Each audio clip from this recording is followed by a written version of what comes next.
Hi there guys, hopefully you're alright. Neil at Tell Autos here. Welcome back to another video on the channel. Today we have this Giulia Quadrifoglio behind me and it has a nasty knock at the rear end.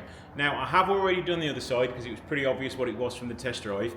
Is these little £20 anti-roll bar links are absolutely cream crackered. As you can see, you can feel them coming in and out as well. So they are absolutely shot. Brand new one here to fit. You can't move those around at all. So let's show you how to get these changed.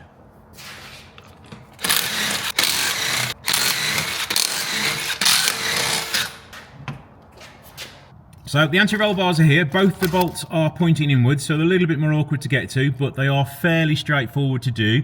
You will be able to do it on your driveway as long as you've got a couple of axle stands and a decent jack. So first job I'm going to do is clean the threads up a little bit to make it easier to get the nut off. One at the top and one at the bottom. Once they've been thoroughly cleaned off, a good squirt of WD-40 on both sides. And then to make things easier, a 16mm socket on a wobbly ended ratchet, and then you can hopefully break the connection like that and undo it a couple of turns. There's no point going any further than that because it will just spin. And then can we get onto the bottom one from this direction as well? Just about, I think. Nope, other side in here. So we're going to come from the other side of the anti-roll bar onto the back, which you probably can't see because there isn't really much to see now. Let's get my arm in the way so you can see even less. There you go, that one's given way as well. So once they've had a couple of turns, you'll want a T40 on a ratchet and a 16mm flexi head spanner. Ratchet spanner will make things a lot easier. So pop the spanner on top of the nuts and pop this on behind it. You've got enough room to put it in there, which is a bit tight. I might have to get a smaller ratchet. I'll point it the other way instead, that'll make sense now. Make sure that's in the hole. And then we can start to undo them.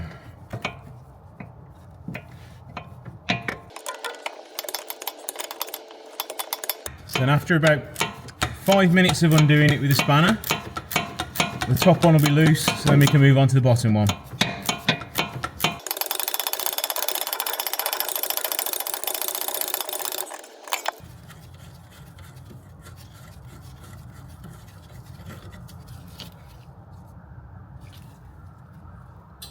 And now on to the bottom one.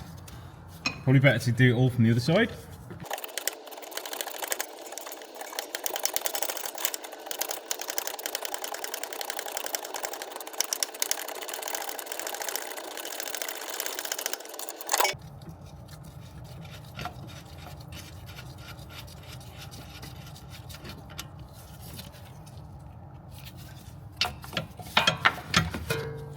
So this is the old one, not as bad as the other side, but you can still move it around a bit and these haven't got much life left in them. So you're better off changing them in pairs. New one going in now.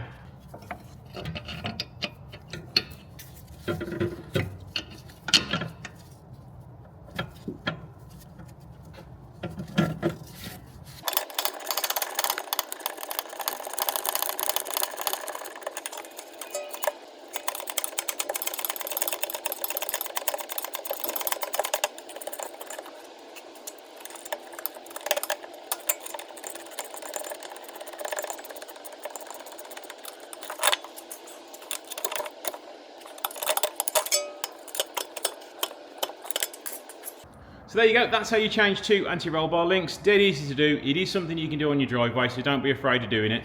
The biggest problem is you can't get a torque wrench in there to torque them up, so you have to know when tight is tight and not too tight or too loose. So you're gonna have to guess that one, I'm afraid. Years of experience tells you, you know when a bolt's torqued up. While you're under here, it is worthwhile with a little breaker bar going over the little bushes all around the suspension, just to see if you've got too much play in them. Normally you'll have more play in the suspension one than you will all the other bushes, but these generally look okay. So that has a clean bill of health now. So thank you for watching. Don't forget to like, share and subscribe, and I shall see you in the next one.